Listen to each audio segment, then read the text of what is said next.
آن سپهداری بزرگی تاریخی نسل بشر، آن سپهداری بزرگی تاریخی نسل بشر، همچو خورشید مهربان و پاک و رخشان احمد است، همچو خورشید مهربان و پاک و رخشان احمد است. در دلی تیره شبی عالم شده نوری امید، در دلی تیره شبی عالم شده نوری امید، بهر هر ظلم و جهالت خط پایان احمد است، بهر هر ظلم و جهالت خط پایان احمد است.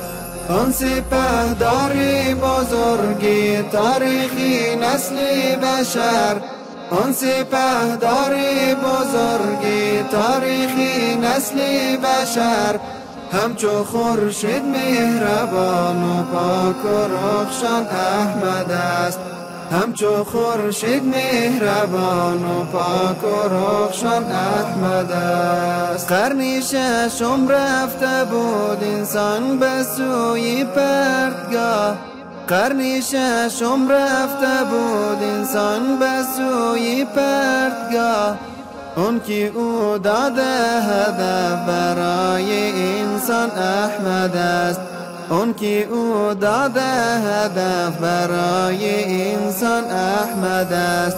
آن سپهداری بزرگی تاریخی نسل بشر، آن سپهداری بزرگی تاریخی نسل بشر، همچو خورشید مهربان و پاک و رخشان احمد است، همچو خورشید مهربان و پاک و رخشان احمد است. بر فراز عالمی تاریک و تار از ظلم و جهل، بر فراز عالمی تاریک و تار از ظلم و جهل، مثل مهتابی شبانگاهی فروزان احمد است، مثل مهتابی شبانگاهی فروزان احمد است.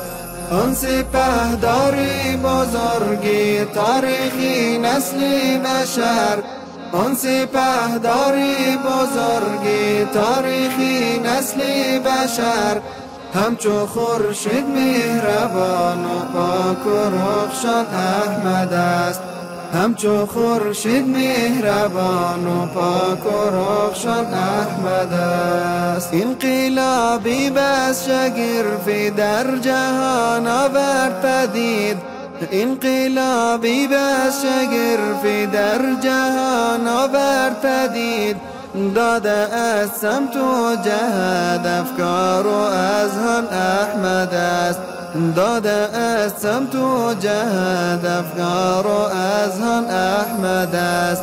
آن سپهداری بزرگی تاریخی نسل بشر، آن سپهداری بزرگی تاریخی نسل بشر، همچو خورشید مهربان و پاک و رخشان احمد است، همچو خورشید مهربان و پاک و رخشان احمد است.